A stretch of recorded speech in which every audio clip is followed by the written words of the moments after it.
अब हम second derivation करते हैं, derive the relation for shearing stress variation for a rectangular beam. तो इस पर F S is equal to F A Y cap upon I V. तो मैंने यहाँ पे एक चेंज कर दिया है, जैसे कि सिर्फ मतलब सिंबल में चेंज किया है। एफ एस को मैंने सिग्मा लिख दिया है, क्योंकि हमने ये मतलब जिस हिसाब से पढ़ा है मैंने वही मतलब सिंबल भी उसी हिसाब से लिखे हैं। और एफ मतलब एफ का मतलब है यहाँ पे शियर फोर्स, तो मैंने शियर फोर्स को मतलब जो उसका सिंबल होता है भी उससे लिख दिया है। तो देखने से देखो, उसके पहले मैं एक चीज़ बता देता हूँ। वैसे ये डेरिवेशन मुझे लगता है काफ़ी इंपॉर्टेंट है, क्योंकि इसमें मैं और भी मतलब एक्स्ट्रा चीज़ें बताना चाहता हूँ जो मैंने शियर स्ट्रेस जो मैंने पहली बार एक्सप्लेन किया था तब नहीं बताई थी। जैसे कि अपनी कोई बीम पे एग्जाम्पल के लिए एक पॉइंट लोड लगा, मतलब ट्रांसफर डायरेक्शन पे, या कह सकते हैं कि एक यूडियल भी लगा, तो उस पर हमेशा होता है अपना एक शियर फोर्स डेवलप होता है और एक बेंडिंग मोमेंट डेवलप होता है ना। अब जब शियर फोर्स डेवलप होगा तो शियर फोर्स के कारण फोर्स और फोर्स हमेशा एक एरिया पे एक्ट करेगा, तो अपना शियर स्ट्रेस पे डेवलप होगा और बेंडिंग मोमेंट के कारण बेंडिंग स्ट्रेस पे डेवलप होगा। तो वैसे तो दोनों के स्ट्रेस सिंबल सिग्मा से लिख देते हैं, मतलब क्वेश्चन में स्पेसिफाई कर सकता है अगर सेम ही चीज़ तो वैसे तो आता नहीं है, मतलब सेम क्वेश्चन में दोनों का यूज़, लेकिन ठीक है चलो इतना तो हो गया। तो बस अब हम पढ़ते हैं कि जो अपना शियर स्ट्रेस है उसको डिराइव कैसे करते हैं। तो देखो फिगर ए, ये अपना फिगर ए है, shows a simply supported beam carrying UDL. ठीक है, तो ये हमारी एक सिंपली सपोर्टेड बीम है। मैंने इसका मतलब ये हम इसको कैसे बोल सकते हैं, जैसे कि ये तो अपना top face and bottom face हो गया, तो इसको मैं साइड फेस बोलूँ या फ्रंट फेस, तो मैं इसको एक काम करता हूँ, इसको फ्रंट फेस बोल देता हूँ, है ना। हम ज़्यादातर बीम को इसी तरह से देखते हैं, तो इसको ये फ्रंट फेस कह देते हैं। तो एक्जैक्टली इसी तरह से दिख रही है हमारी बीम, और ये अपना फ्रंट फेस का क्रॉस सेक्शन है। अब देखो इस पर यूडियल लग रहा है, यूडियल यूनिफॉर्मली डिस्ट्रीब्यूटेड लोड। अब हम कंसिडर करते हैं इस पर, consider two sections A B and C D of this beam at a distance D X apart. तो ठीक है चलो, अब A B and C D कौन से क्रॉस सेक्शंस हैं, ये ट्रांसवर्स क्रॉस सेक्शन मतलब वर्टिकल क्रॉस सेक्शंस यहाँ पे कंसिडर कर रहा हूँ मैं। एक अपना ए बी और दूसरा सी डी, और इनके बीच का डिस्टेंस है स्मॉल डी एक्स, मतलब वेरी वेरी स्मॉल डिफरेंस। अब जब एक काम करता हूँ, मैं एक नया डायग्राम बनाता हूँ। बस ये अपना क्रॉस सेक्शन तो समझ में आ गया, हमने क्रॉस सेक्शन ले लिया, जैसे कि एक A B and C D यहाँ पे। अब उस क्रॉस सेक्शन को हम ध्यान से, मतलब यहाँ पे सपोज करो कि जूम करके देख रहे हैं क्रॉस सेक्शन को, तो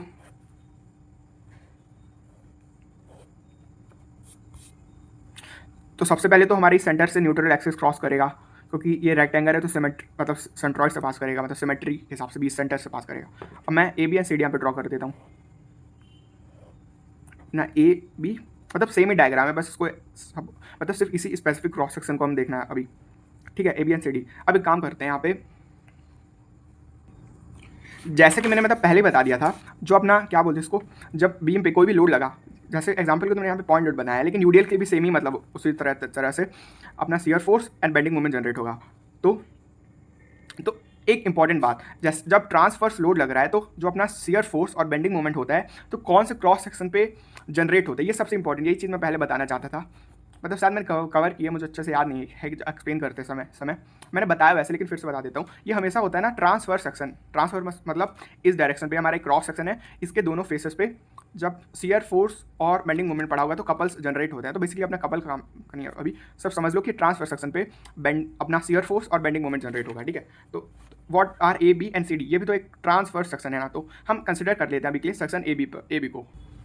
तो मैं यहाँ पे लिखता हूँ, हम सेक्शन ए बी को कंसिडर कर रहे हैं, let at the section A B. अब सेक्शन ए बी पर हमारे मतलब एक तो शियर फोर्स लगेगा, तो वी मतलब यहाँ पे शियर फोर्स और कैपिटल एम मतलब बेंडिंग मोमेंट। ठीक है, इतना तो हो गया। अब उसी तरह हम सेक्शन सी डी को कंसिडर करते हैं, सेक्शन सी डी।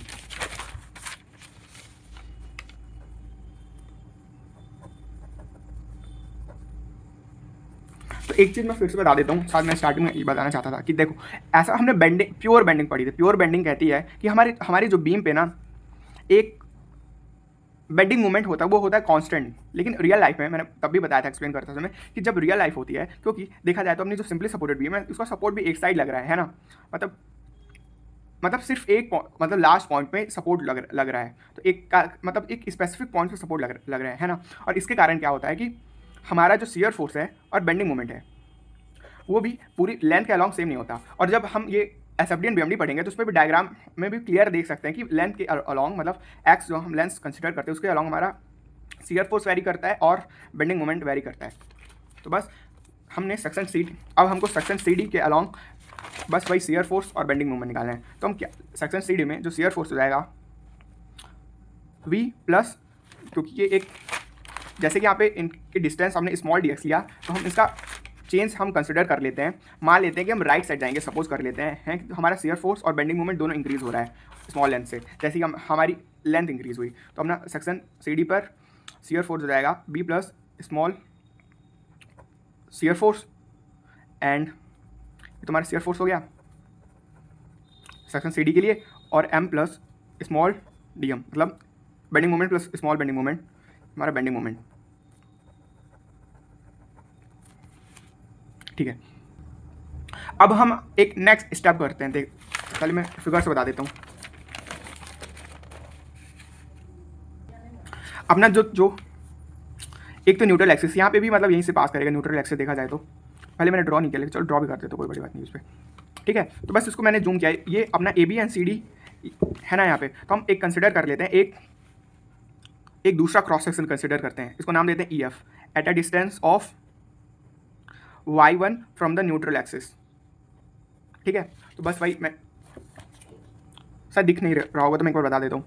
हमने बेसिकली एक दूसरा क्रॉस सेक्शन कंसिडर किया बिटवीन द, देखो हमने एक हॉरिजॉन्टल क्रॉस सेक्शन कंसिडर किया है between the vertical cross sections A B and C D at a distance of y1 from the neutral axis. ठीक है, इतना।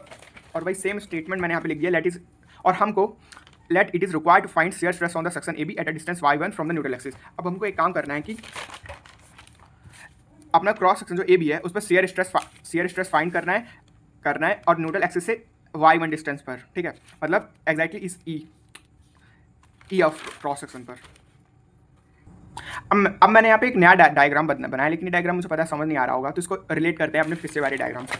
देखो ये हमारा क्रॉस सेक्शन हमने लिया था, इसको A B and C D, और हम इसको देख रहे हैं मतलब फ्रंट साइड से कंसिडर कर रहे हैं यहाँ पे। ठीक है, A B and C D को फ्रंट साइड से देख रहे हैं तो कुछ इस तरह का दिखेगा। ठीक है, और बीच से हमारी न्यूट्रल एक्सिस जाएगी। तो हमने बेसिकली क्या किया है कि हमने ये जो क्रॉस सेक्शन है, सपोज कर लो इसको कट कर लिया यहाँ से, सिर्फ ये मतलब साइड का पार्ट हटा, ये अपना साइड का पार्ट यहाँ से हटा दिया है और ये अपने सी डी उसके आगे का पार्ट हटा दिया है और कट कर लिया यहाँ पे। ठीक है, अब देखो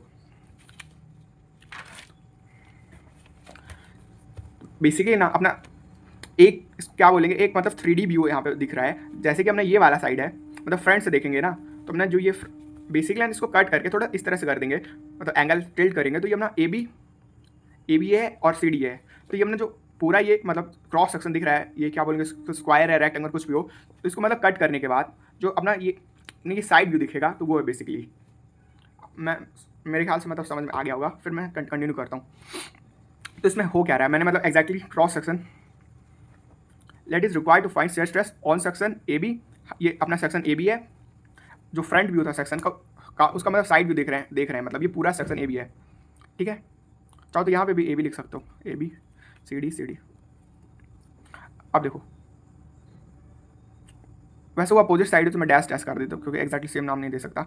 late is required find shear stress on section A B at a distance y1 from neutral axis. ठीक है, देखो अब एक काम करते हैं, अपना न्यूट्रल एक्सिस से y1 के डिस्टेंस पर EF ले लिया। अब ये जितना भी ऊपर का एरिया है इसको कंसिडर करते हैं यहाँ पे। अब मैं यहाँ पे स्टेटमेंट लिखता हूँ, नाउ कंसिडर अपना जो ये पार्ट है EF के ऊपर का जो भी एरिया है वो कंसिडर करते हैं। तो मैंने इसका नाम भी यहाँ पे लिख दिया, तो डायरेक्टली लिख देता हूँ A-E-F-A। ठीक है, तो अब जो भी नाम है यहाँ पे लिखो अपने नाम, मतलब जो भी इसको नेमिंग करो पॉइंट्स की, तो उसके हिसाब से लिख सकते हैं। अगर मतलब ये कॉम्प्लिकेटेड लिखे, नहीं तो डायरेक्टली लिख सकते हैं area above the A B, area above cross section EF and between A B and between क्या बोलेंगे इसको, हाँ जस्ट इतना ही बोल दो क्योंकि हमने क्रॉस सेक्शन पहले ही मान लिया है, तो इतना अबव ए बी EF मतलब बोल देंगे तो वही इनफ होगा। देखो इस पर क्या होगा कि हमने जो क्रॉस सेक्शन है ना, यहाँ से पूरा मतलब ये जो पूरी लेंथ में हम कंसिडर कर सकते हैं कि बहुत सारे इनफाइनाइट स्मॉल सिलेंडर से बन रहा है। वैसे तो हम कोई भी मतलब सेफ इमेजिन कर सकते हैं, लेकिन हम कंसिडर करते हैं कंसिस्ट ऑफ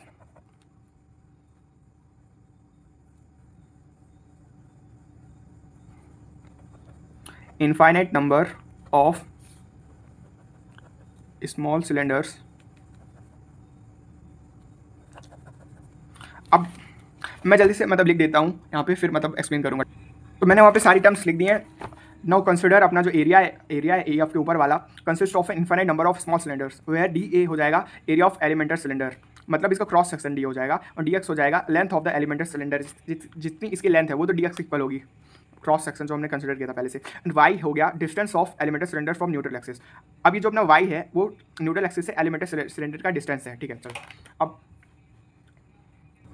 देखो ये तो बहुत बेसिक है, हमको मतलब अभी जस्ट डिराइव किया है। बेंडिंग इक्वेशन क्या होती है, sigma upon Y is equal to M upon I, ठीक है। तो हमने ये बेंडिंग स्ट्रेस, तो सॉरी ये बेंडिंग स्ट्रेस हो जाएगा M upon Y M upon Y upon M into Y upon I, ठीक है। चलो ये हो गया हमारा बेंडिंग स्ट्रेस। तो हम एक काम करेंगे, यहाँ पे हम बेंडिंग स्ट्रेस निकालेंगे।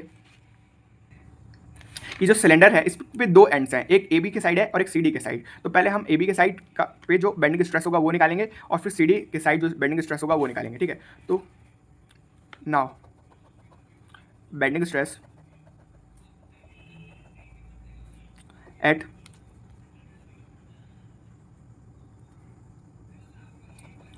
And of cylinder on the A B, मतलब लिख दिया मैंने, मतलब समझ जाओ कि जो अपना ए बी फेस है उस साइड, मतलब ये वाला, इस वाली लेंथ फेस की स्ट्रेस यहाँ पे, इसको हम लिख देते हैं स्ट्रेस इज इक्वल टू, तो हमने जस्ट यहाँ पे डिराइव किया एम वाई अपॉन आई। और similarly on end on other end, simply लिख देता हूँ on other end C D में हो जाएगा अपना बेंडिंग स्ट्रेस हो जाएगा, क्योंकि हमारा बेंडिंग मोमेंट भी चेंज हो रहा है लेंथ के अलॉन्ग, इसलिए हमारा बेंडिंग स्ट्रेस भी चेंज होगा। और कितना चेंज होगा, स्मॉल डी सिग्मा से, और बेंडिंग मोमेंट भी चेंज हो रहा है M plus D M. Moment of inertia same होगा पूरे क्रॉस सेक्शन के लिए, और अपना जो वाई डिस्टेंस है ये भी मतलब सेम ही है, न्यूट्रल एक्सिस यहाँ से भी पास करेगी, सेम न्यूट्रल एक्सिस ऐसे बना सकते, इसको ड्रॉ कर देता हूँ मैं न्यूट्रल एक्सिस। ये डिस्टेंस भी अपना सिलेंडर से वाई होगा। चलो फिर एक नेक्स्ट टॉपिक बताता हूँ। जैसे कि हमको पता है फोर्स होता है, force is equal to sorry pressure होता है फोर्स अपॉन एरिया, है ना।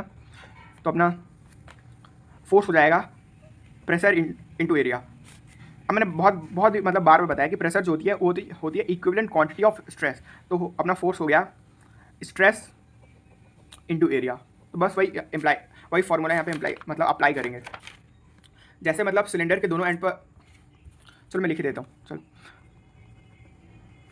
मैं डायरेक्ट एक काम करता हूँ, एक स्टेप स्किप कर देता हूँ। जैसे कि मैंने अपनी सिलेंडर के दोनों एंड्स पर बेंडिंग स्ट्रेस निकाला on the end A B और on the end C D, ठीक है। तो मैं काम करूँगा यही फोर्स वाला फॉर्मूला लगा के stress into area of cross section करके दोनों साइड पे मैं फोर्स निकालूंगा, है ना। तो अब ऐसा होगा जो अपना फोर्स सेकंड एंड पे है, अदर एंड पे, उस पर फोर्स में भी डिफरेंस होगा, और उस फोर्स के कारण बेसिकली अपना एक नेट फोर्स आएगा, क्योंकि वो दोनों फोर्स अपोजिट डायरेक्शन पे एक्ट करेंगे। क्यों करेंगे, क्योंकि अपोजिट फेसेस है ना। देखो ये जो वाला फेस है इसकी डायरेक्शन कौन सी है, सपोज करो इसकी नेगेटिव एक्सिस है और इसकी पॉजिटिव एक्स एक्सिस है, ठीक है। और इस क्रॉस सेक्शन के परपेंडिकुलर वो फोर्सेस वर्क कर रहे हैं, ठीक है। तो अब मतलब कंटिन्यू करता हूँ। तो मैंने यहाँ पे डायरेक्ट लिख दिया net unbalance force on the cylinder का फॉर्मूला। अभी किसी को समझ नहीं आ रहा होगा तो मैं बता देता हूँ, जल्दी से रफ में करके बता देता हूँ। जैसे कि हमने ये फेस है, सिलेंडर के दो फेस हैं, तो इस पर जो अपना फोर्स होगा stress into area of cross section. अब हमने तो हमने स्ट्रेस डिराइव किया, बस इसमें एरिया ऑफ क्रॉस सेक्शन को इंटू कर देंगे, और उसी तरह दूसरे एंड के लिए भी एरिया ऑफ क्रॉस सेक्शन तो दोनों का सेम है, तो उसको इंटू कर दिया हमने, और यहाँ पे बेसिकली दोनों को माइनस किया है। हाँ बस डी ए का डिफरेंस यहाँ पे, एरिया को दोनों में माइनस किया है। तो हम इसको सॉल्व करेंगे तो बस मैंने सेम चीज़ को अलग से रफ में सॉल्व कर दिया है। यहाँ पे बेसिकली क्या होगा अपना वाई डी ए और हमारा आई कॉमन आ जाएगा, और M plus D M minus हो जाएगा एम से, तो एम से एम कट जाएंगे, और हमारी इक्वेशन आ जाएगी, मतलब हाँ इक्वल टू में आ जाएगा D M upon I into Y into D A. अब तो ये हमने नेट अनबैलेंस फोर्स आया सिर्फ एक सिलेंडर के लिए, और वो सिलेंडर हमने इस एरिया में कंसिडर किया था। अब हम एक काम करते हैं कि ये जो पूरा क्रॉस सेक्शन है हमारा, मतलब पूरा ये जो एरिया है ए डैश ए ई एफ, इसके लिए निकालते हैं। तो बेसिकली हमें पता है क्या करना पड़ेगा, यहाँ पे इंटीग्रेशन करना होगा। तो टोटल अनबैलेंस फोर्स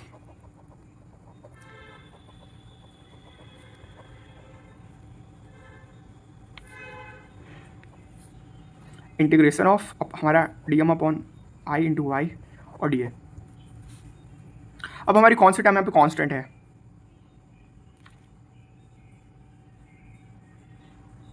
तो हम यहाँ पे जो स्मॉल चेंज इन मोमेंट और इनर्शिया है वो होगा कांस्टेंट, ठीक है। तो हम इसको मतलब बाहर निकाल लेते हैं, डी एम अपॉन आई और Y is equal to D A. तब और डी ए को हमने अंदर इसलिए रखा है क्योंकि हम एरिया के अलॉन्ग इंटीग्रेशन कर रहे हैं, मतलब एरिया स्मॉल पार्ट और फिर पूरे एरिया के लिए मतलब एरिया के इंटीग्रेशन कर रहे हैं बेसिकली, इसलिए अंदर रखें यहाँ पे, ठीक है।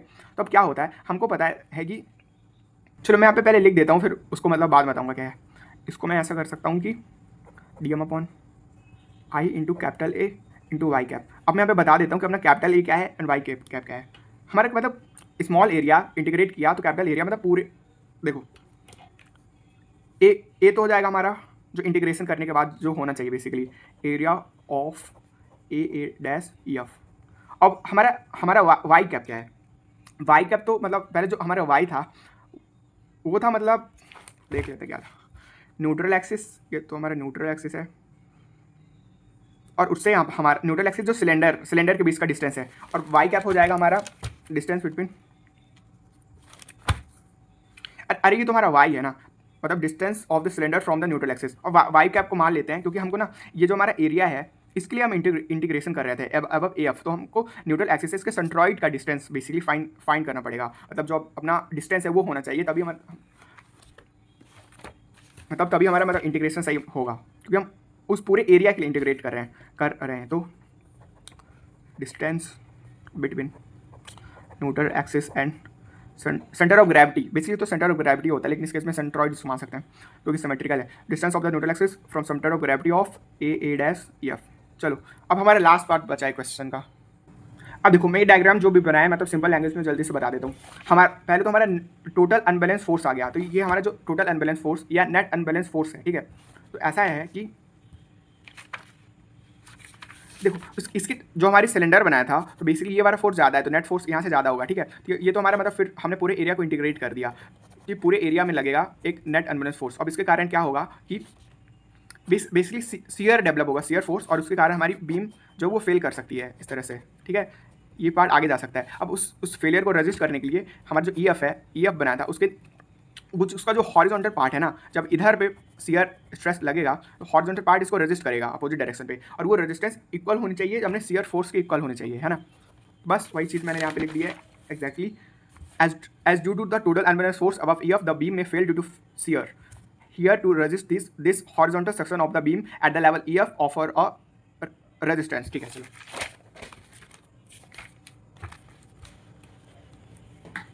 अब हम मतलब खत्म होने वाला है डेरिवेशन, अब डायरेक्ट लिख देते हैं यहाँ पे।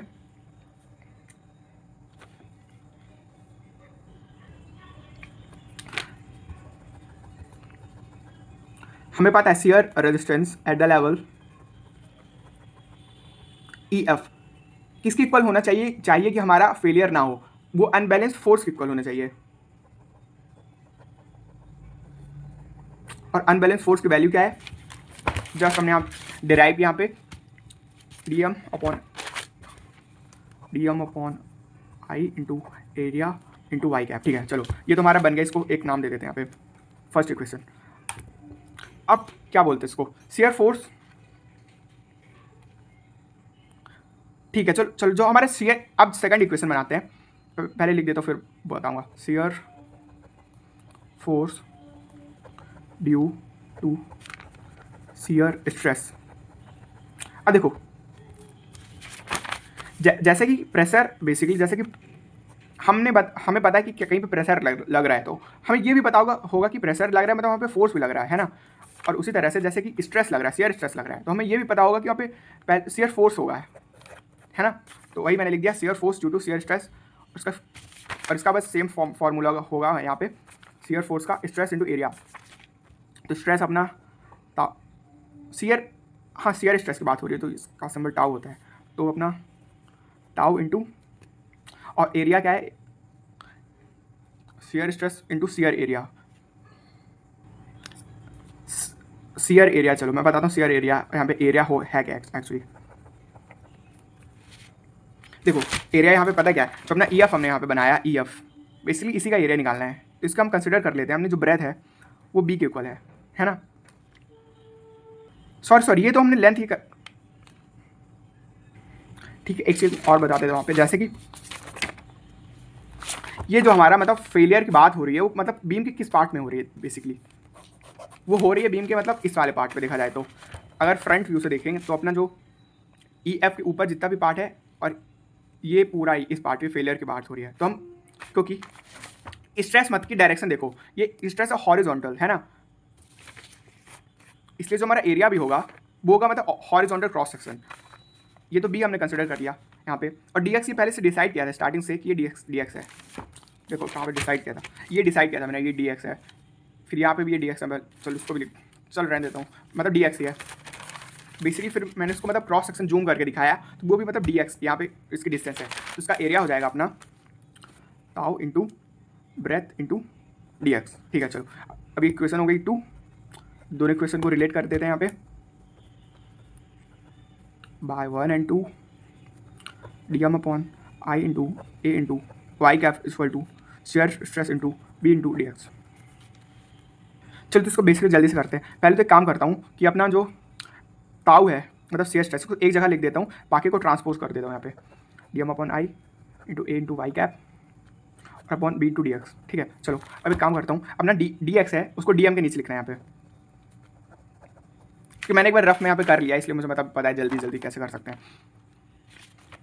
D M upon D X और अपना है ए वाई कैप और आई बी अपने यहाँ पे आ जाएगा। अब क्या करते हैं यहाँ पे, देखो वैसे तो फिर से वही बात होगी कि मैंने S F D and B M D का अभी कवर नहीं किया, मतलब बाद में कवर करूँगा, लेकिन ये बेसिक सा प्रिंसिपल है अपना, differentiation of bending moment with respect to the distance that is X होता है अपना शियर फोर्स इक्वल। ये हो जाएगा हमारा shear stress is equal to shear force A Y cap upon I B. Finally आ गया हमारा हैंस डिराइव्ड।